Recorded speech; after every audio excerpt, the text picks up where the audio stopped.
Today I'm going to introduce you to a small island, but first we have to travel there. We're beginning our travels on the coast of Italy, where we're now traveling. Italy is a beautiful place. The rolling hills, the rich history scattered throughout the country, or the beauty of the landscape. Whether you're picking lemons in San Trento, driving above the crystal water, or looking at different heritage sites, it's all extremely lovely and full of interesting history, which is why Italy is a perfect place to visit. But there is something almost mysterious about the coast.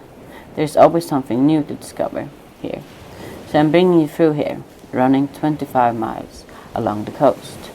From the 14th century to around the mid-16th century, the coast was raided by pirates who came and killed everyone in their cities, stealing everything they could get their hands on. If you pay attention to your surroundings when you visit the coast, you will see stone towers up on the cliffs. There are actually 30 towers on the coast. They were used to signal every incoming ship and potential pirate attacks, to allow the villagers to retreat and defend their city. They created a common saying, still used to this day: "Behave or the Turks will take you away," in reference to these pirate raids.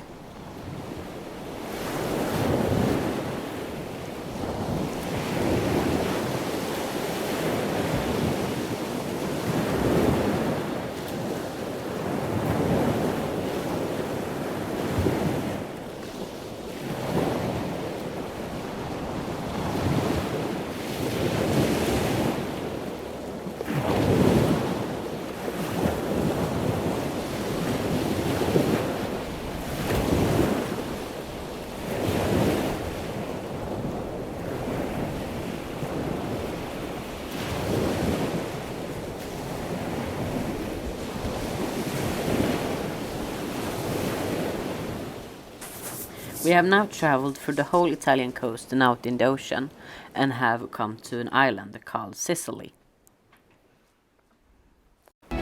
The beautiful, mysterious, and volcanic island of Sicily has very long captivated the attention of readers, travelers, and explorers, from ancient time all the way until today. Though today the official language of Sicily is Italian, and most residents speak Italian, Sicilian is still widely spoken in fact. If you step off the beaten path in Sicily and start heading into smaller towns, less populated by tourists, you will even see it written on menus and signs. Sicilian is a completely different language from Italian. Not a dialect, but an entirely different language. Sicily is technically still an autonomous region of Italy. Many of its autonomous rights aren't put into practice at this time, but still exist on paper. Once upon a time, Sicily ruled itself as the Kingdom of Sicily. It had also been ruled by many of Europe's most famous empires, including the ancient Greeks, the Romans, the Arabs, and the Normans, just to name a few.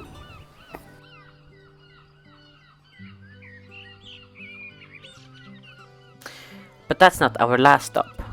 We are now going to travel to another island called Malta. The first thing I would like to talk about is the Maltese flag, which is white and red. The Constitution of Malta states that the white side must be on the host pole, while the red side must be in the sky. Tradition states that the color of the flag were given to Malta by Roger of Sicily in the year 1090. Roger's fleet landed in Malta on the completion of the Norman conquest of Sicily. It is said that the local Christians offended to fight by Roger's side against the Arab defenders, in order to recognize the local fighting on his side from defenders. Roger rapidly tore off part of his chess quest, red and white flag. However, this story has been debunked as a 19th century myth, possibly even earlier due to the Medina, Malta's old capital, according its colors with Roger in his late middle age. The white and red standard was rapidly used by Maltese insurgents during a rebellion against French occupation in September 1798. The flag of the Knights of Malta, a white cross on a red field, was a more likely source of the colors. inspiring the red and white shield used during the British colonization period. The flag used by the Knights was also known to be the oldest still in use national flag. The blue cartoon present of the 1943 to 1964 version of the flag was removed after Maltese independence, with the George Cross instead given a red fimitation. The flag has also a symbol on it, which you can see here. The George Cross ordinarily appeared on a flag placed on a blue cartoon. The flag was changed on 21st September 1964 with Maltese independence, when the blue cartoon was replaced by a red fimitation. King George VI gave the George Cross to Malta on April 50, 1942, in recognition of his courage during the World War II. The symbols were later officially added in the Maltese flag on the 28th of December 1943, despite symbolism being a circulation between April 1942 and December 1943, displaying the flag. Recently, the emblem has been under consternation for removal, with an act passing in Parliament in 1975, allowing the George Cross to be removed by a simple Parliament majority, with the resuming being that the cross ties Malta to the turbulent colonization past. A campaign on social media in 2003 further embellished this point, coming up with an alternative of replacing it with the Maltese cross. In the video, I hide a 4 George's cross in the background. Try and see if you can see where they all are. You will see the answers in the end of this video. Malta is the island chain of the Central Mediterranean. The 3 largest islands are Malta, Cusco, and Comino. The islands lie on Malta Plateau, a shallow shelf formed from the high points of the island bridge between Sicily and North Africa. They became isolated as the sea level rose after the last ice age. The island chain is located on the African tectonic plate. Malta was considered an island of North Africa for centuries. Numerous bays along the intended coastline of the island provide good harbors. The landscape consists of low hills with theoretical fields. Malta has a Mediterranean climate, with mild winters and hot summers, hotter in the intended areas. Rain occurs mainly in autumn and winter, while summer being generally dry.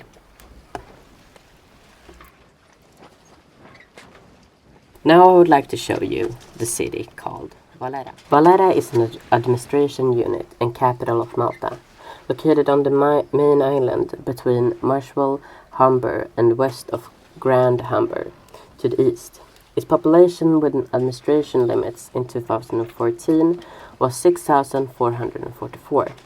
The foundation urban area and metropolitan region covered the whole island and has a population of 480,134.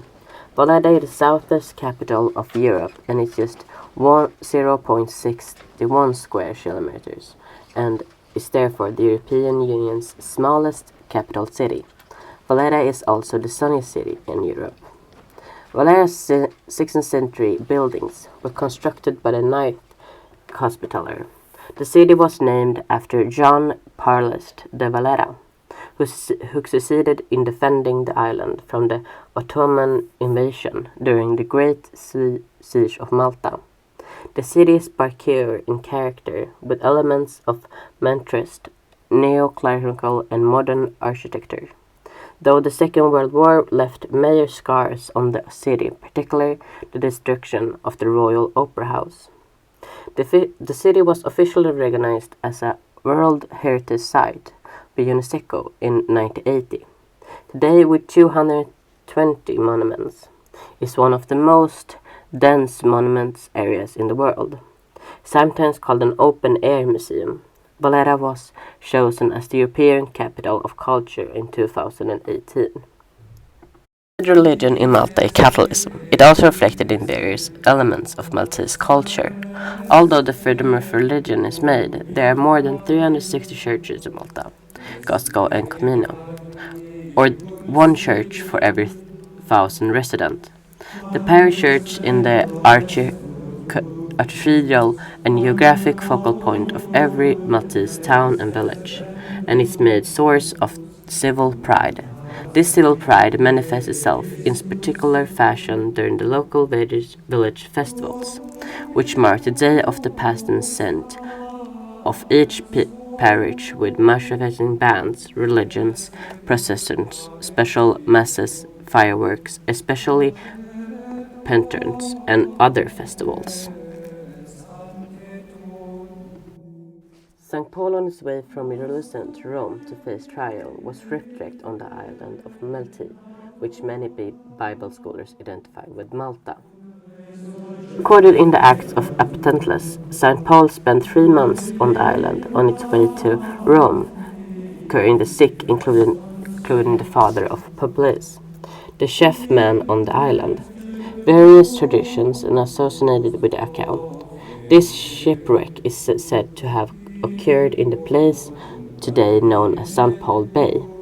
The Maltese saint St. Publius is said to have been made Malta's first bishop, and a grotto in Rabat, known as St. Paul Grotto, and is violently of which evidence of Christian burials and rituals from the 3rd century has been found, is among the earliest known places for Christian worship on the island.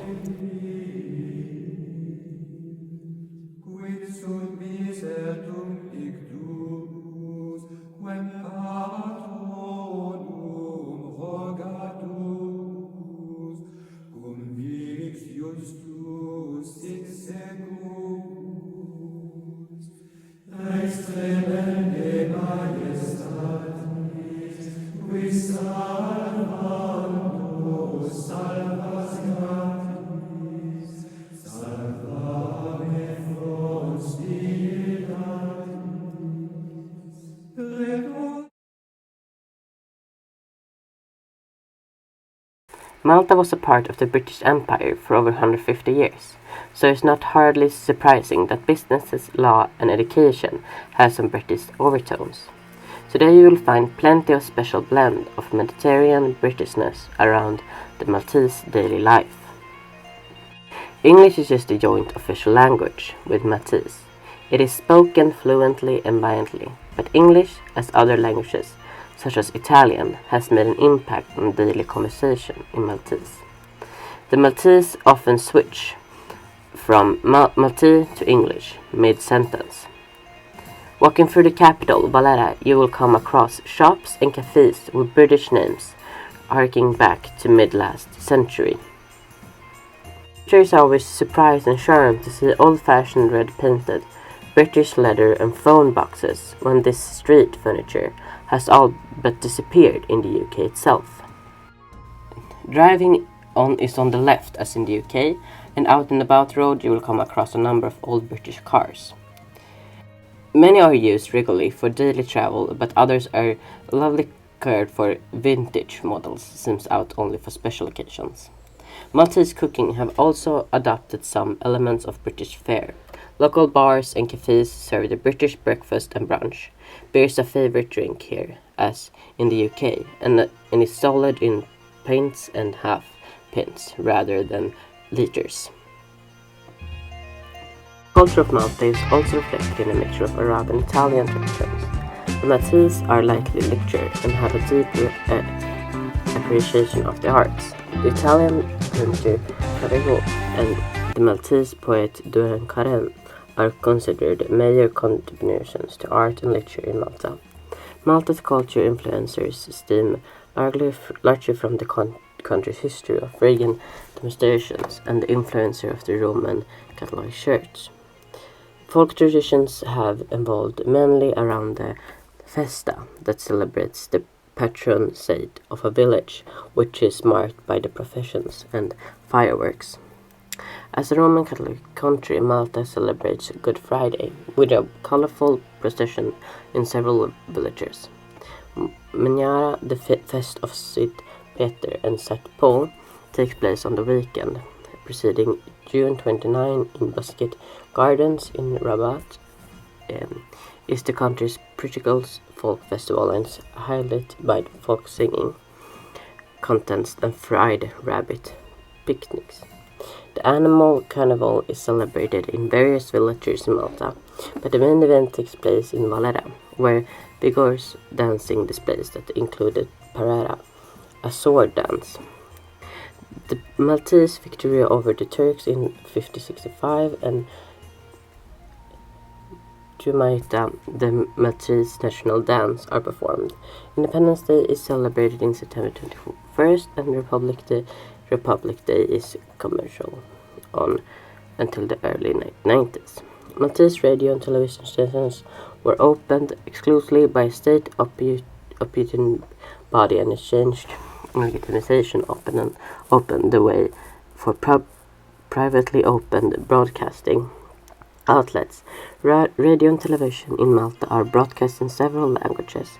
Several daily and weekly newspapers in both Maltese and English are published. Both major public papers operate their own television channel, radio station, and newspapers, while the Roman Catholic Church has its own radio station and newspaper. So how many red crosses did you find in this video? Here is the answers to where they were.